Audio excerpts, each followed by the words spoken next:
శ్రీమద్భగవద్గీత రెండవ అధ్యాయము సాంఖ్యయోగంలో 29వ శ్లోకం.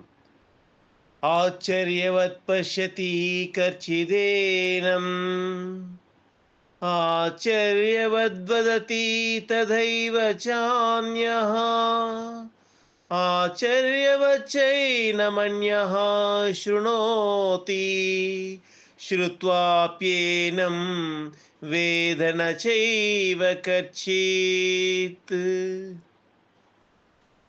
ఎవరో ఒక మహాపురుషుడు మాత్రమే దీనిని అంటే ఈ ఆత్మను ఆశ్చర్యకరమైన దానిగా చూచును. మరి ఒక మహాత్ముడు దీని తత్వమును ఆశ్చర్యకరముగా వర్ణించును. వేరొక పురుషుడు దీన్ని ఆశ్చర్యకరమైన దానినిగా వినును.